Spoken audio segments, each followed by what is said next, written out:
नमस्कार।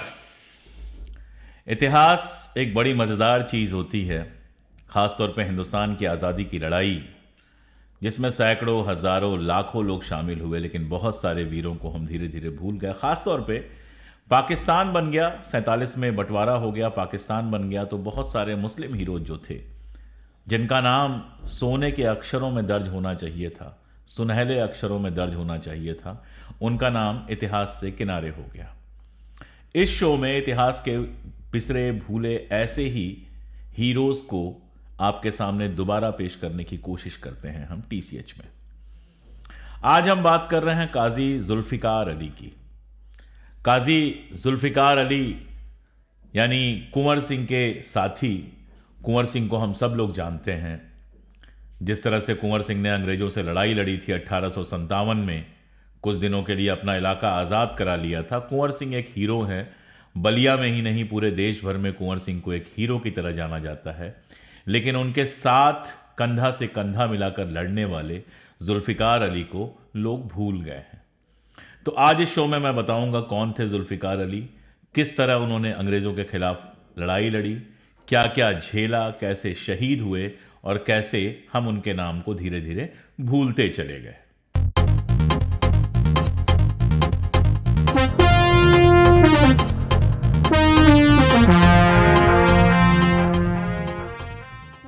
काजी जुल्फिकार अली बाबू कुंवर सिंह के कमांडर थे। 1857 के पहले विद्रोह में बाबू कुंवर सिंह एक हीरो की तरह आए। आप जानते हैं उस समय उनकी जो उम्र थी वो 80 साल की थी और उन्होंने अंग्रेजों के खिलाफ एक लड़ाई लड़ी। उस लड़ाई में जो लोग सबसे ज्यादा उनके करीब थे, उन्हीं में से एक थे मौलवी काजी शेख मोहम्मद जुल्फिकार अली। जुल्फिकार अली को उन्होंने सेनापति का जिम्मा दिया था कि आप हमारी सेना के सेनापति बनिए। उस समय बिल्कुल युवा थे जुल्फिकार अली, तेज तर्रार, और कूटनीति में कहा जाता है कि युद्ध की जो नीति होती है, लड़ाई कैसे की जाए, इसमें बड़े माहिर थे। उन्होंने बहुत सारे देशभक्त वीरों को चुना था और उनकी एक छोटी सी टुकड़ी तैयार करके उस जमाने में खुफिया विभाग बनाया था। क्योंकि आप जानते हैं बहुत सारे लोग गद्दारी कर रहे थे और अंग्रेज बहुत तेज हुआ करते थे, तो उनका मुकाबला करने के लिए खुफिया विभाग बनाया गया था जिसके वो हेड थे। और इसी वजह से बाबू कुंवर सिंह उनका बहुत सम्मान करते थे कि क्योंकि कई बार ऐसा हुआ कि कई लड़ाइयों में जब वो हार सकते थे, ये जो गोपनीय सूचनाएं मिल गई खुफिया विभाग से, उसके चलते वो जीत गए। नगवा गांव में जुल्फिकार अली ने एक रेजिमेंट का गठन किया था जिसका नाम था राजपुर रेजिमेंट। इस रेजिमेंट ने मेरठ, गाजीपुर, बलिया और ऐसी जगहों पर छापामार युद्ध करके अंग्रेजों को खूब सताया था। थोड़ा सा जुल्फिकार अली के बारे में जान लेते हैं कि वो कौन थे। दस्तावेज बताते हैं कि जुल्फिकार अली के जो पूर्वज थे वो मुगल शासन में काजी हुआ करते थे। इन दस्तावेजों के हिसाब से वो सोवियत संघ के बल्ख जो एरिया है वहां से बिहार आए थे और बिहार में आकर बस गए थे। इसीलिए उनके नाम के अंत में कई जगह बल्खी भी जुड़ा हुआ मिलता है। मुगल सम्राट अकबर के जमाने में वो आए थे और जो उनके सबसे पहले पुरखे थे जो हिंदुस्तान आए थे, उनका नाम था शेख सदर जहान फारूकी बल्खी, और उनको हिंदुस्तान में काजी नियुक्त किया गया था। अकबर के बाद शाहजहां ने शेख सदर जहान फारूकी बल्खी के पोते जो थे गयासुद्दीन फारूकी बल्खी, उनको जहानाबाद भेजा था। 1654-55 में बताते हैं जहानाबाद में कोई आबादी नहीं थी, कोई चीज नहीं थी, बंजर जमीन थी। वहां पर मसौड़ी में एक बंद पड़ी हुई मस्जिद के बाहर उन्होंने नमाज पढ़ी शाहजहां ने, और गयासुद्दीन फारूकी बल्खी जो थे उनसे कहा कि आप प्रशासन का सारा काम संभालिए, और उनको प्रशासन का और न्याय का दोनों का अधिकार दिया गया। यहां से ही वो वंश आगे बढ़ा और इसी वंश की 8वीं पीढ़ी में पैदा हुए काजी जुल्फिकार अली, जो दौलतपुर में रहते थे। जैसा मैंने बताया कि 1857 की क्रांति की पूरी तैयारी में वो सक्रिय थे, और इसकी जानकारी मिलती है बाबू कुंवर सिंह के कुछ खतों में जो 1856 में 1856 में कैथी लिपि में उनको लिखे गए हैं, जिसमें बार बार युद्ध मीटिंग जैसी बातों का जिक्र मिलता है। इन खतों से यह भी पता चलता है कि 1857 की जो क्रांति थी वो केवल एक ऐसी फौजी क्रांति नहीं थी जिसमें तुरंत गुस्सा आ गया और तुरंत अंग्रेजों के खिलाफ लोग लड़ लिए, बल्कि बाबू कुंवर सिंह और जुल्फिकार अली जैसे ढेर सारे देशभक्त लंबे समय से रणनीति बना रहे थे कि अंग्रेजों को कैसे बाहर किया जाए, और जब 1857 में विद्रोह भड़का तो वो उसमें शामिल हो गए। जो पहला खत मिलता है बाबू कुंवर सिंह का, वो 1856 के मई महीने में जुल्फिकार अली को लिखा गया था। कैथी भाषा में था। उसका हिंदी अनुवाद मैं आपके लिए पढ़ देता हूं, हिंदुस्तानी अनुवाद पढ़ देता हूं। बाबू कुंवर सिंह लिखते हैं, बिरादर जुल्फिकार, उस दिन के जलसे में जो बातें तय हुई थीं वह तुम्हारे शरीक होने की वजह से ही हो पाई। अब वक्त आ गया है कि हम लोग अपनी सारी तैयारी जल्दी करें। भारत को हम लोगों के खून की जरूरत है। तुम्हारी मदद से हम लोग इस तरह बेफिक्र हैं। यह पत्र तुम्हें कहां से लिखा जा रहा है तुम्हें खत देने वाला ही बताएगा। तुम्हारी अंगुस्तरी मिल गई है, इससे सब हाल मालूम हो गया। इसे हस्तार तलब करना, तब जवाब देना। 15 जून को जलसा है, इस जगह तुम्हारा रहना जरूरी है।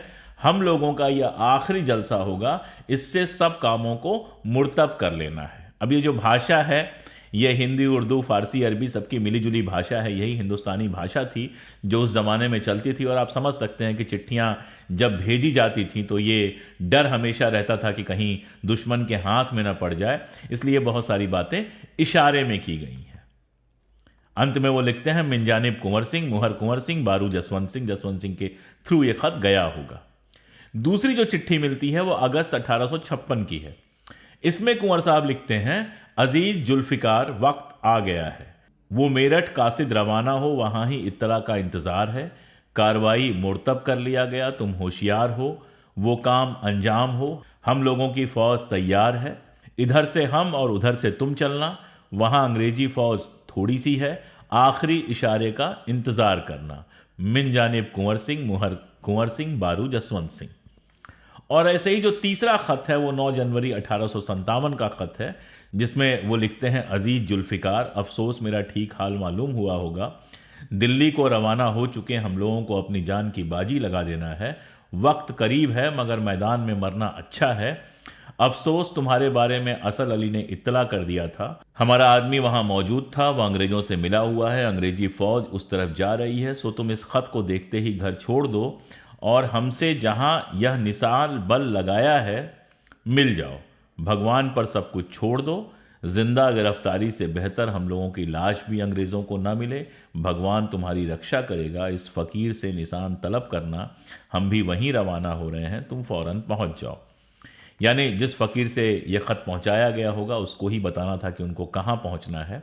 और यह खत आखिरी खत था बाबू कुंवर सिंह का जुल्फिकार अली को, जिसमें उन्होंने कहा है कि गिरफ्तार होने से बेहतर है कि हमारी लाशें भी उनको ना मिले। आप समझ सकते हो कि वो कुंवर सिंह के कितने करीबी थे, कितना करीब का रिश्ता था और कितना भरोसे का रिश्ता था। पहला ही खत जो 1856 में लिखा गया है वो ये बताता है कि 1857 में जो आज़ादी की लड़ाई शुरू हुई उसकी योजनाएं पहले से ही बन रही थी।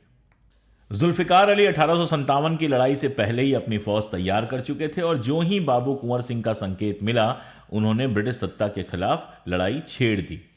1856 में कुंवर सिंह के निर्देश पर जुल्फिकार अली अगस्त 1856 में मेरठ कूच कर गए थे।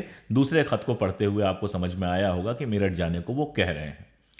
रास्ते में मौसम बहुत खराब था और उनको ऐसे हालात में ब्रिटिश फौज का सामना करना पड़ा था। उस जंग में उनकी हार हुई और वो दौलतपुर लौट आए और फिर से फौज तैयार की। और फिर तैयारी करने के बाद जनवरी 1857 में उन्होंने फिर अंग्रेजों से लड़ाई लड़ी। इस बार हार कर लौटना उन्हें मंजूर नहीं था। आखिरी खत में जैसा बाबू कुंवर सिंह ने लिखा था, वो आखिरी दम तक अंग्रेजी सेना को से लड़ते हुए शहीद हो गए और शहादत के बाद उनकी जो लाश थी, उनका जो शव था, वो भी कहीं नहीं मिला।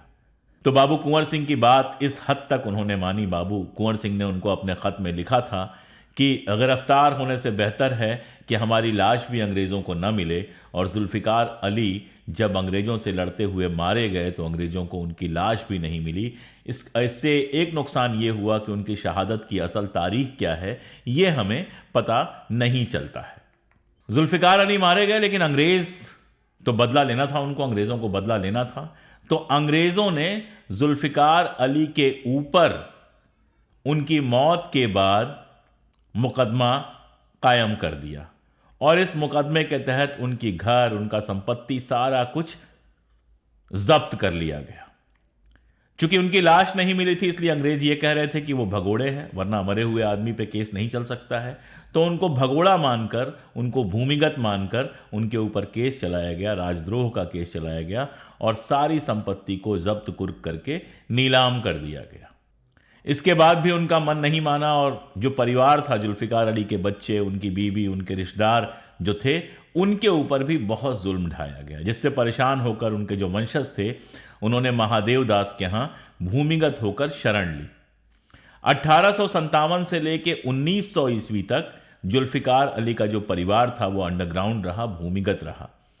उसके बाद धीरे धीरे बाहर निकले और जब महात्मा गांधी सक्रिय होते हैं 1914-15 के आसपास भारत की राजनीति में, तब जाकर जुल्फिकार अली का परिवार फिर से बाहर आता है और फिर से आज़ादी की लड़ाई में शामिल होता है। लेकिन ना तो जुल्फिकार अली को और ना ही उनके ख़ानदान के लोगों को वो सम्मान आज तक मिल सका है जिसके वो हकदार थे। दरअसल बहुत दिनों तक जुल्फिकार अली की कोई भी कहानी बाहर नहीं थी, उनके परिवार के अलावा कोई उनके बारे में जानता नहीं था। अभी हाल में एक पत्रकार संजय कुमार ने एक किताब लिखी है, जुल्फिकार अली 1857 के गुमनाम योद्धा, जो पटना से प्रकाशित हुई है, जिससे ये सारी जानकारी हम लोगों को भी मिल सकी और मुझे लगा कि ये जानकारी आप लोगों तक पहुंचाया जाए। सोच के देखिए, एक शहीद जिसने बाबू कुंवर सिंह के साथ लड़ाई लड़ी, जो बाबू कुंवर सिंह का कमांडर था, अंग्रेजों से 2-2 बार लड़ाई लड़ी, शहीद हुए। शहीद होने के बाद उनके परिवार ने कोई 50 बरस से ज्यादा वक्त तक गुमनामी की जिंदगी जी, अंडरग्राउंड होकर जिंदगी जी, अंग्रेजों के सारे जुल्म और सितम सहे। आज़ादी के बाद हमारा हिंदुस्तान उसको भूल गया, उस परिवार को भूल गया, उस व्यक्ति को भूल गया। और इतना ही नहीं, बड़ी बेशर्मी से आज कह दिया जाता है कि आज़ादी की लड़ाई में मुसलमानों की कोई भूमिका नहीं थी, सिर्फ इसलिए क्योंकि 1947 में बंटवारा हो गया था। बंटवारे पे बहुत सारी बात मैंने की है, और अगर हिंदुस्तान का बंटवारा हुआ था तो उसके लिए जितनी जिम्मेदार मुस्लिम लीग थी, उतनी ही जिम्मेदार हिंदू महासभा जैसे संगठन भी थे, जिन्होंने इस देश के अंदर लगातार सांप्रदायिकता को फैलाया।